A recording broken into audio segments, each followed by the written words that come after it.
আল্লাহ রহমানের রহিম, আল্লাহ বাঁচিয়ে দিয়েছে, আজকে আপনাদের সামনে কথা বলতে পারছি, এই অ্যাওয়ার্ডটা নিতে পারছি। আর আমরা তখন থেকেই বলে আসছিলাম, দেশটা তোমার বাপের ডাকে, ধরছো ছলা কলা, কিছু বললেই ধরছো থেকে জনগণের গলা। আমরা বলতে চাই, আমাদের বাংলাদেশটা সবার বাংলাদেশ, আমরা সবাই এক মিলেমিশে বাংলাদেশকে করবো, এটাই আমার চেষ্টা এবং এই চেষ্টাটা থাকবে। আর আমার সহযোগিতা ছিল আমার মেয়ে, আমার আম্মাজান মৌসুমী, ও সাহস নিয়ে ভয়কে জয় করেছে। ইনশাল্লাহ ওর জন্য একটু তালি দিবেন, দোয়া করবেন। এবং আমার যে সহযোদ্ধা মুন্না আছে, এরা আছে, এরাও কিন্তু, আমরা কিন্তু 4 তারিখে কিন্তু 8টার সময় মুন্নার কথাতে কিন্তু কার্ফিউ ভেঙে আমরা রাস্তায় আসছিলাম এবং আমি বলেছিলাম যে বিএনপি পার্টি অফিসের সামনে আমরা এটা করব এবং আমরা তাই করেছিলাম। আমাদের জন্য দোয়া করবেন। দেশ বাঁচাতে জেগে আছি, যেখানে অন্যায় সেখানে প্রতিবাদ। আসসালামু আলাইকুম। এবারে আমরা কণ্ঠশিল্পী মৌসুমী আপার অনুভূতি জানবো এবং 2টি লাইন আমরা শুনতে চাই।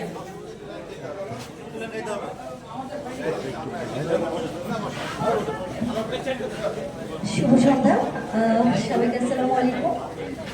অনুভূতি আসলে গত বছরের তুলনায় বা আন্দোলনের সময় আমরা যে অনুভূতিটা আমাদের ছিল, সেই অনুভূতি থেকে এখন অনেকটাই বেটার। আর খুব ভালো লাগছে যখন একটা ভালো কাজের জন্য ভালো কিছু হয়, অর্থাৎ আমরা একটা করে পুরস্কার পাই বা সম্মান পাই, এটা আমাদের জন্য অনেক বড় পাওয়া।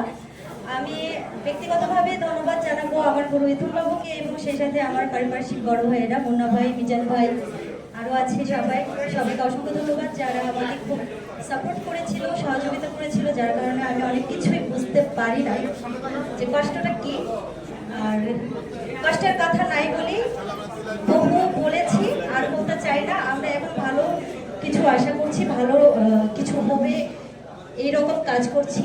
আমাদের ভারপ্রাপ্ত চেয়ারম্যান জনাব তারেক রহমানের ইনস্ট্রাকশনে আমরা কাজ করছি, অন্যায়ের প্রতিবাদ করছি ইনশাল্লাহ।